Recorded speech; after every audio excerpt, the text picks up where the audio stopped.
Shifting focus now. For years, quantum computing sounded like science fiction. Machines that could solve problems beyond the reach of today's supercomputers seemed decades away. Now, two major breakthroughs suggest the quantum future may be arriving faster than anyone expected. Our next report telling you more. For decades, scientists have chased a machine that could change everything. A computer so powerful that it could design new medicines, crack complex scientific puzzles, and solve calculations that would take today's most advanced supercomputers thousands of years. That machine is the quantum computer. Unlike ordinary computers that store information as bits, either a 0 or a 1, quantum computers use quantum bits or qubits. But because of the strange rules of quantum physics, qubits can exist in multiple states at the same time. This helps quantum computers to process vast numbers of possibilities simultaneously. The challenge has always been making them work reliably. Now, two major breakthroughs suggest that challenge is beginning to crack.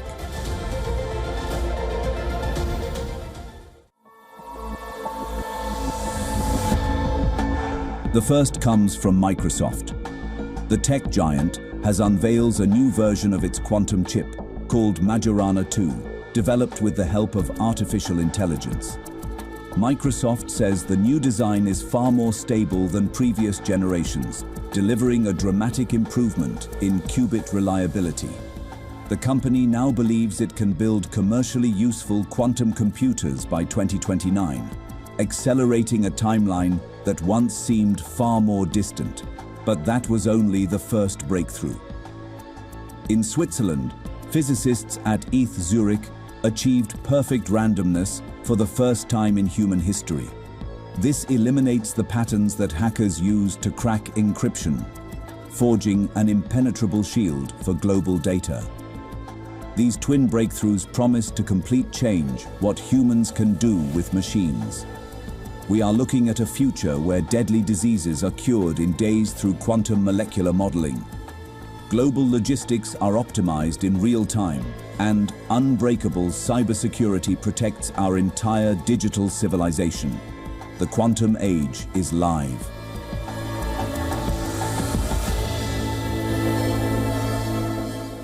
Where exactly do the US-Iran negotiations stand right now? In one word, it's a stalemate, with the frozen Iranian assets reportedly becoming a key hurdle blocking that deal. And according to a report by the Jerusalem Post, the negotiations have reached a significant stalemate. Iran reportedly wants billions of dollars in frozen Iranian assets to be released during the very first phase of any MOU agreement. In fact, this has reportedly become one of the key hurdles. Basically, Iran is insisting reportedly on the release of liquid cash from the billions of dollars in frozen assets already in the very first phase of the agreement. And remember, as the report also outlines, the MOU will be only the first step towards a broader nuclear agreement. But there's a huge question mark hanging over that memorandum of understanding itself as of now. And this stalemate also comes with multiple layers.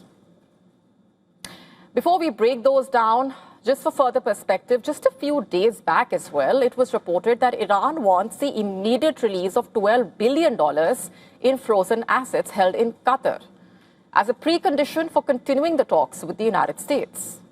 That's what Iran International had reported on Sunday night itself.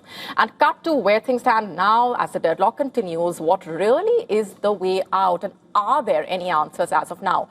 According to the report by the Jerusalem Post, regional mediators have tried to bridge that gap by proposing several compromise formulas.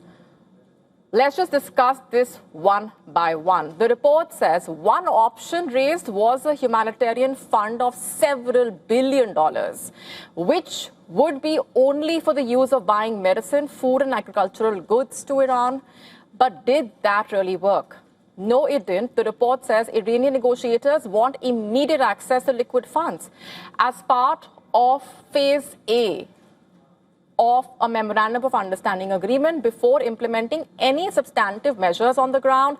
So clearly neither side is budging and the stalemate continues, keeping the region on tenterhooks. According to the report, US officials have rejected the demand, their argument reportedly being that sanctions relief and the unfreezing of funds should be tied directly to verifiable Iranian actions. So according to that report, as of now, senior administration officials have communicated to mediators that Washington will not release any significant funds at the outset of an agreement without concrete Iranian concessions regarding its nuclear program and security arrangements related to the Strait of Hormuz. The report says US officials fear the unfreezing funds before would cause the US to lose a significant leverage and make it more difficult to arrive at a concrete agreement on the Iran nuclear program. The thing is, that's extremely significant given the kind of back and forth that's already been seen in what is also an indication of Trump's messaging right now. According to a report by the Wall Street Journal, the US president has privately told aides that he would consider ending the ceasefire with Iran if Iran becomes responsible for the deaths of American troops.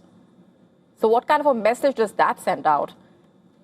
And all this while the pressure is only mounting on Trump. In a further escalation of that pressure domestically, the Republican-led US House of Representatives approved a resolution on Wednesday to block Donald Trump from continuing the war against Iran. And this just tells you about the kind of concern among members of his own party about this conflict, which as of now is showing no signs of ending. And speaking of liquid cash and frozen assets, remember we earlier told you about the situation on the ground in Iran, where inflation has reached a level unseen since World War II. And this has naturally sent out ripples, having a cascading effect, impacting every sector of the economy. And just a short while back, the Hezbollah chief, in fact, has said, North Israel is not safe as long as Lebanon villages are not safe. Hezbollah has essentially rejected the ceasefire plan agreed by the Lebanese and Israeli governments in the US-mediated talks, as Israel kept up the strikes in southern Lebanon on Thursday and said it would not be withdrawing from the south. Earlier, a joint statement from the US, Israel and Lebanon had said that Israel and Lebanon have agreed to implement a full ceasefire contingent on Hezbollah halting attacks and withdrawing its operatives from the area south of that river in Lebanon. So the deadlock between the US and Iran raises significant questions, primarily over how the issue is now the frozen assets that are a major hurdle, but also what about Trump's much-touted war goals and the reason why this war started in the first place. The twists and turns that we have seen already. It's hard to tell where things go from here, but one thing is for sure, the clouds of uncertainty continue to hover over West Asia, and the precarious situation can turn dangerous any minute now. China's intelligence operations are under the spotlight. A fresh warning from the Five Eyes Intelligence Alliance claiming Chinese operatives are using fake online recruitment drives allegedly to target government officials, military personnel, and policy experts across the Western world. Investigators reportedly saying what appears to be a lucrative job offer could actually be an intelligence gathering operation designed to extract sensitive state secrets. The warning coming from the Five Eyes Alliance, comprising the UK, the US, Australia, Canada, New Zealand. According to the bulletin, Chinese agents are allegedly posting fake analyst and consulting jobs on platforms like LinkedIn and Upwork and others, reportedly. Also, that applicants are being screened for access to sensitive information and then encouraged, allegedly, to share non-public details through interviews and paid research assignments, reportedly. The alert arriving amid growing espionage concerns across all Five Eyes nations. In the UK, in fact, authorities have repeatedly warned about Chinese influence and intelligence operations. An MI5 alert last year warned about Chinese agents targeting British MPs using a platform. The controversy has also intensified around plans for a massive new Chinese embassy in London, with experts arguing the site's proximity to key financial and government infrastructure could create surveillance and security risks as well. In the US, meanwhile, federal agencies have investigated multiple alleged Chinese espionage cases involving military personnel, technology theft, efforts to gather sensitive defense information. In fact, Australia, for that matter, has exposed several foreign interference and espionage investigations reportedly in recent years, with security agencies frequently identifying China as a major concern. Canada has also faced allegations of Chinese interference in democratic institutions, while intelligence officials have warned about efforts to influence politics and access sensitive information. New Zealand has also raised concerns over foreign interference and cyber espionage activities targeting government and strategic sectors. China has also recently barred a group of New Zealand lawmakers from entering China after they visited officials in Taiwan in the month of May. The latest Five Eyes bulletin saying Chinese operatives study applicants' backgrounds, identify valuable targets, and gradually seek access to privileged military, political, and economic information. Investigators saying recruits may even receive payments for reports covering defense, foreign policy, and international affairs.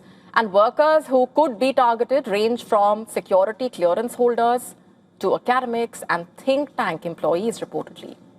China has meanwhile rejected the allegations. The Chinese embassy in Britain has described the accusations as false and politically motivated, while accusing Five Eyes countries of conducting their own global intelligence operations. As the world's largest intelligence cooperation network, the Five Eyes Alliance has long been conducting large-scale systematic espionage activities around the world. It is ironic for such an organization to accuse China of espionage threats.